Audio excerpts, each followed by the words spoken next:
Assalamualaikum warahmatullahi wabarakatuh. Nama saya Muhammad Arif Hafizan bin Abdurrahman. Filem ini bertajuk Homeless to Harvard. Filem ini ditulis oleh Ronnie Cohn dan penerbitnya adalah Peter Levine. Filem ini dikeluarkan pada tahun 2003 dan diadaptasikan mengikut kisah hidup yang betul. Homeless to Harvard menceritakan kisah hidup seorang wanita muda yang dibesarkan dalam kemiskinan yang sangat teruk. Ibu bapanya yang ketagih dengan dadah. Ibu Liz adalah penagih dadah kumulatif dan dia menghidap AIDS. Semua duit untuk keperluan makanan telah digunakan oleh Ibu Liz untuk membeli dadah dan akhirnya mereka tiada makanan di rumah. Liz terus berusaha membetulkan keadaan ibu bapanya dan akhirnya ibu dan bapanya tidak dapat menjaganya lagi. Dia bersendirian dan tinggal di jalanan.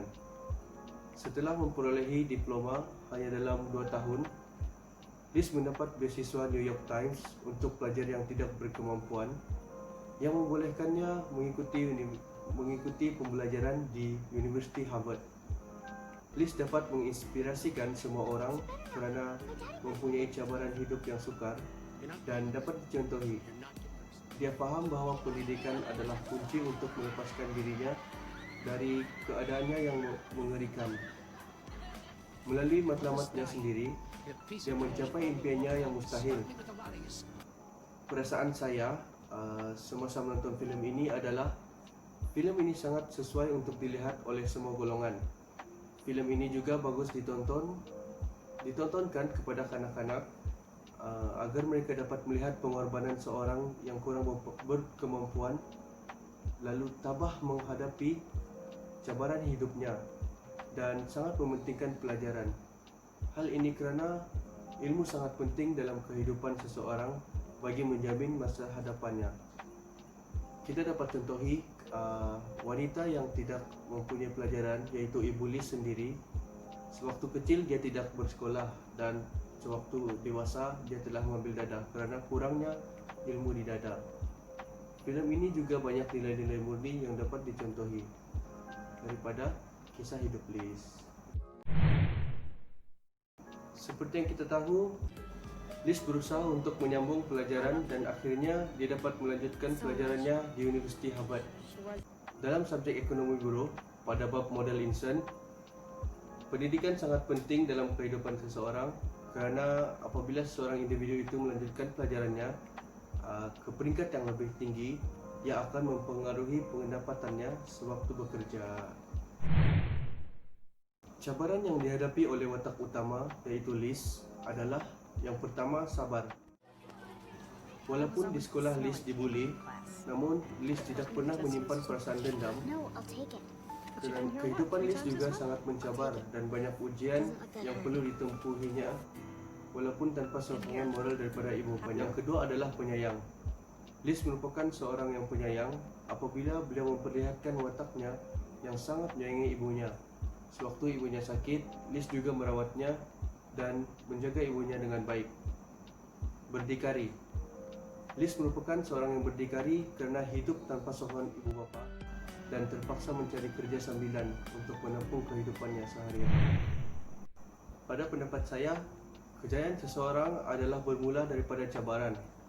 Setiap langkah untuk berjaya sudah pasti ada cabaran yang perlu dihadapi oleh seseorang itu. Dengan adanya cabaran hidup, ianya akan dapat mematangkan seseorang dan mampu menyelesaikan masalah dengan lebih baik.